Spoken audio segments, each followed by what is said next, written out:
আমাদের আজকে চতুর্থী রাত, আর চতুর্থী রাতে আজকে আমাদের প্রথম প্যান্ডেল হচ্ছে নপাড়া দাদাভাই সংঘ। আর নপাড়া দাদাভাই সংঘের এন্ট্রেন্স গেটের সামনে আমি দাঁড়িয়ে আছি।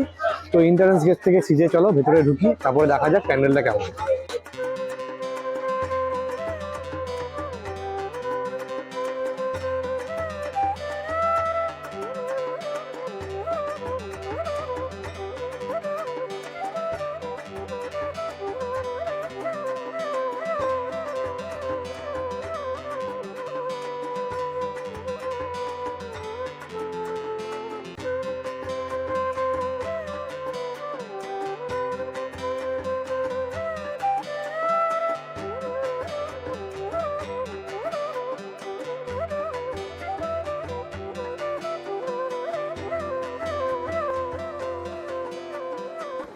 তো প্যান্ডেলটা দেখতে পাচ্ছ, প্যান্ডেলটা খুব অসাধারণ। আর এই প্যান্ডেলের যে কাজগুলো করা হয়েছে, যে হ্যান্ডওয়ার্কটা করা হয়েছে, ওটাও অসাধারণ। আর ইনারাও 2 বছর আগে আমাদের সিলিকনের ঠাকুর দিয়ে চমক দিয়েছিল দাদাভাই সংঘ, আর এবছরেরও সেরকমই প্রতিমা করেছে, তবে এটা ফাইবারের করেছে এবছর। আর পুরো যে সম্পর্কের বন্ধন, যে টানাপোড়েন যে বন্ডিং, সেই বন্ডিং নিয়ে যে উপস্থাপনা এবারে ফুটে উঠেছে। তো প্যান্ডেলটার দর্শন তোমরা দেখে নাও আমার এই লেন্সের মাধ্যমে।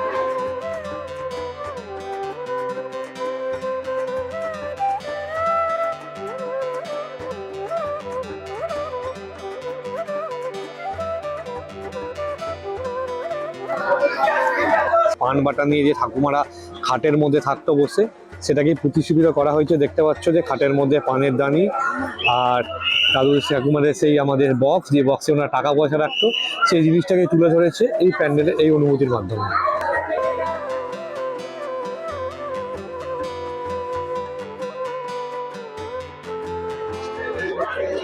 এত সুন্দর ওয়ার্ক আউট করেছে প্যান্ডেলটা জুড়ে। দেখতে পাচ্ছ বাচ্চাদের গান করা, ফুটবল খেলা, যে ছোটবেলাকার যেসব জিনিসপত্রগুলো করে করে আমরা অভ্যস্ত হয়ে গেছি, কিন্তু বড়কাল এই সময় এসেই আমরা মোবাইলের সম্বন্ধে আবৃত্ত। এই পুরো প্যান্ডেলের মধ্যে সেটাকে প্রতিষ্ঠিত করেছে এই বছরের প্রতিস্থাপনার মাধ্যমে। প্রতিটা মূর্তি অনবদ্য, মানে দেখে মনে হচ্ছে পুরো অরিজিনাল। যদি আমরা পুরো প্যান্ডেলটাকে ওভারভিউ করি তাহলে ঠিক এইরকম লাগবে দেখতে।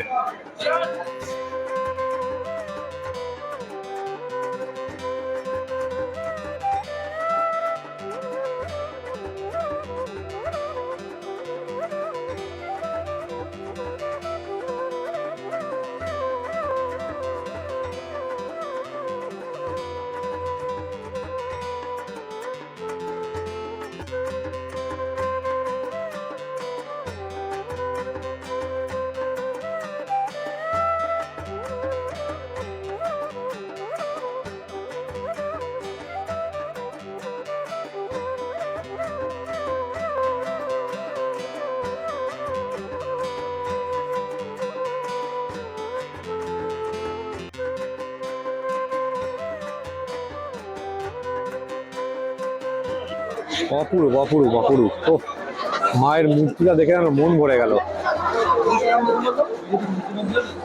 পুরো ওপরে পদ্ম ফুলগুলোকে উল্টে রেখেছে, দেখানো হয়েছে।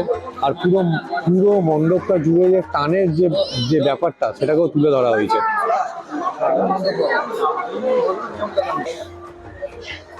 নওদাপাড়া দাদাভাইয়ের এবারের উপস্থাপনা ছিল যা বন্ডিং, যা টান। প্যান্ডেলটা অসাধারণ করেছে। যে আমাদের ছোটবেলাকার যে সমস্ত যে বন্ডিং, বাবা মা ভাই বোন দিদা ঠাকুমার সঙ্গে যে বন্ডিং, সেই বন্ডিংগুলোকে যেভাবে প্রতিস্থাপিত করেছে, এভাবে তুলে ধরেছে। অসাধারণ একটা যে সিনারিও, যে তার যে ভাবনা চিন্তা, সেটাকে একদম প্রপারভাবে প্রতিস্থাপিত করতে পেরেছে। আর বরাবরই এদের মূর্তি একটু আলাদা ধরনেরই হয়, সেটাও তোমরা দেখলে আলাদা ধরনের মূর্তিটা কীরকম। সিলিকনের জবের থেকে এরা ঠাকুর বানিয়েছিল, মা দুর্গাকে বানিয়েছিল, তারপর থেকে এদের মূর্তি, এদের প্রতিস্থাপনা, এটা অসাধারণ ছিল। অবশ্যই আসবে, রেকমেন্ড যে এসে দেখে যাও। এখন যথেষ্ট ভিড় ছিল না, ফাঁকা ফাঁকাই ঠাকুর দেখলাম আমরা। তাহলে এখানে প্রচুর ভিড় পড়ে, সপ্তমী থেকে দশমীর মধ্যে প্রচুর ভিড় পড়ে। গতকাল অর্থাৎ 24 তারিখে প্যান্ডেলটা ইনোগ্রেশন হয়েছে। তো আজকে 25 তারিখ চতুর্থী রাত্রিবেলা আমরা চলে এসেছি, প্যান্ডেল দেখে নিলাম। তো তোমরাও আসবে, মোস্টলি রিকমেন্ড দেখার জন্য।